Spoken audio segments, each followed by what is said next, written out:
All right, so have you ever found yourself being chased around the job site by the safety police? Come on, I think we've all been there and done that. Hopefully it's not a bad habit, but here are 6 things that are going to help you avoid getting pulled over and getting a ticket by Mr. Safety Cop.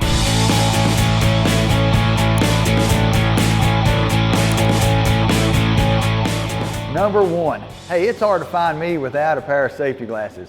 I put my glasses on when I get out of the truck, and I don't take them off until I'm getting ready to go to the house. Safety glasses are super important. It doesn't matter if it's a company policy or not. It should be your policy. You've only got one set of eyeballs. You should always wear double protection. So the welding hood plus the safety glasses underneath of that. One of the next things is just a bare PPE minimum.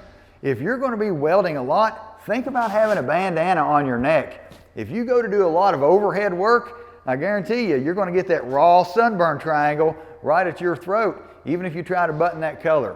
So a bandana or sometimes a gaiter may be a good option for you to keep that sunburn down and you don't get that red triangle right on your neck when you're doing those overhead welds.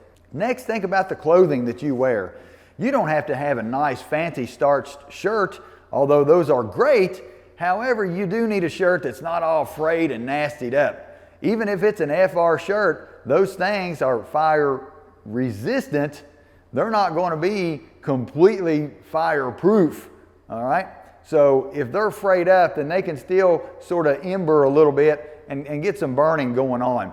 While we're talking about your fire resistant or fire retardant clothing, be sure you take good care of it.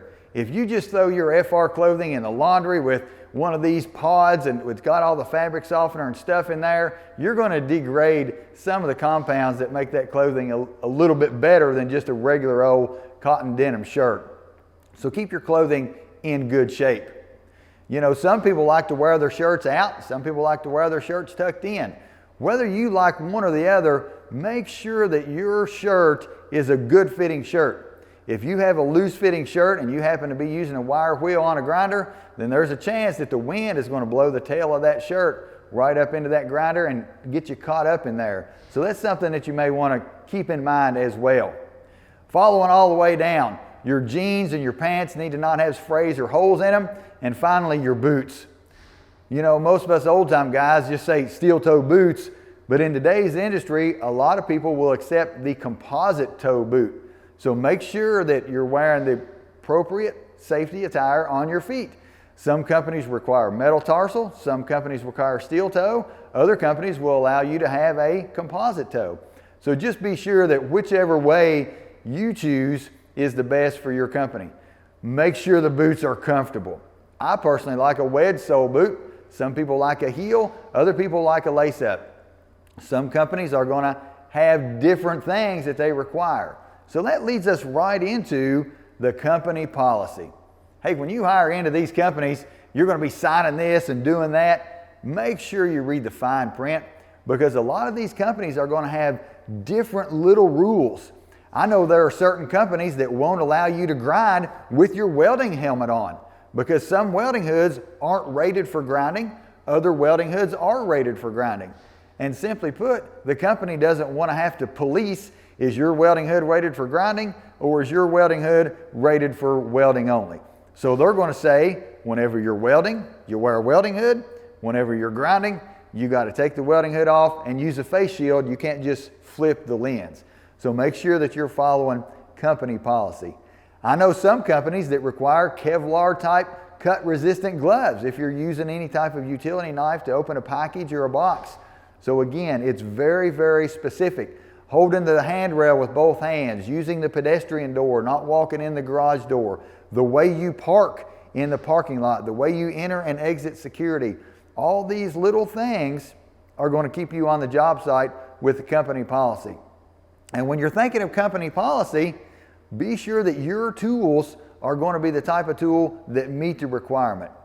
You may go to one of these jobs where the only thing you walk in with is your welding hood and your safety glasses, and that's awesome. You may go to other job sites to where you're the single hand and you carry in everything, your own TIG rig, your own stinger, your own grinders. And that brings me to bringing your grinder that's appropriate. You may need to have a shield on your grinder. You may need to have a handle on your grinder. You may need to have no cords that are being cut and taped and put back together. You can get your company in trouble with safety offices such as OSHA or MSHA simply because a tool you bring out of your box isn't appropriate. It's like your harness.